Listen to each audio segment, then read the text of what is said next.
তো শাকটা আমার রান্না করা হয়ে গেল, আমি এখন নামিয়ে নিই।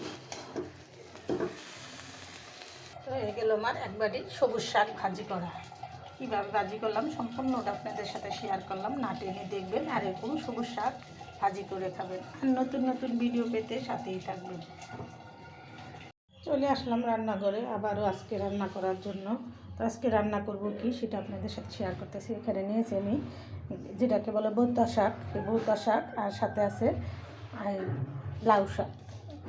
লাউ শাক দিয়ে ভুট্টা শাক দিয়ে রান্না করব ঝাল ঝাল করে, আর বেশি করে কাঁচামরিচ নিয়ে নিলাম। তো শাকগুলো আমি কুচিয়ে রান্নার জন্য চলে আসছি, তো আপনারা দেখতে থাকুন। এখানে রান্না হইতেছে ডাল আর শাক ভাজি। তো এই সময় যেরকম রান্না করি সেটাই আমি আপনাদের সাথে শেয়ার করি, না টেনে দেখতে থাকুন।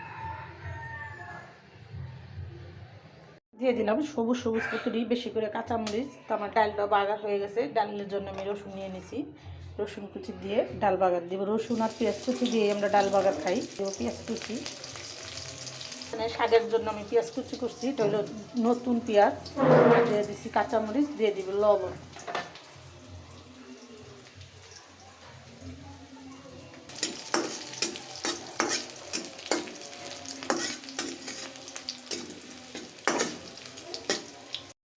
আরও সবুজ হয়ে গেছে শাকগুলা, দেখেন লাউ শাক এমনি সবুজ, আর হলো ভুট্টা শাক দেখেন কতগুলো শাক কিট্টনি হয়ে গেছে।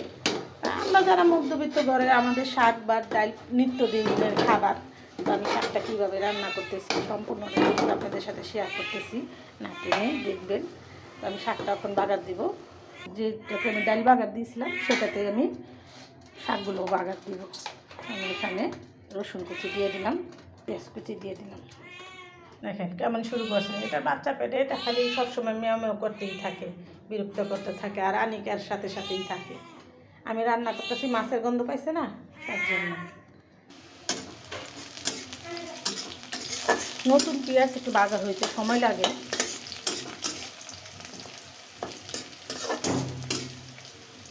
ভাজা হয়ে গেছে, আমি শাকগুলো দিয়ে দিই। হয়ে গেল আমার শাক রান্না করা। এই শীতের দিনে শাকসবজিটা তো বেশি খাবেন, শরীর সতেজ থাকবে। এত সবুজ দেখেন, এগুলা খাইলে চোখের জ্যোতি এমনি বেড়ে যায়।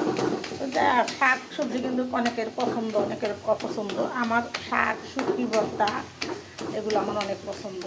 তো আমি শাক যাই দিয়ে রান্না করে দেন খেতে পারবো, সিদ্ধ করে দিলেও আমি খেতে পারি। আমার কাছে সিদ্ধ করলে আর বেশি মজা লাগে। আমি আমার রান্নাটা হয়ে গেছে, এখানে শাক ভাজিটা হয়ে গেছে গরম গরম ভাতের সাথে।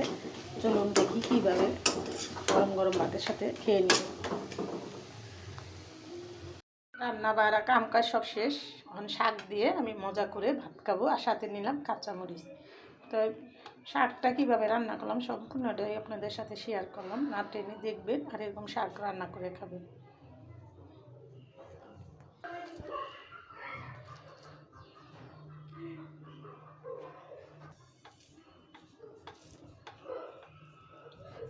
ছোটোবেলা মায়ের হাতের শাক দিয়ে ভাত খাওয়ার কথা মনে পড়ে গেল। দেখেন কত সুন্দর দেখতে, এরকম মায়ের নলা বানায় দিত আর আমরা খাইতাম।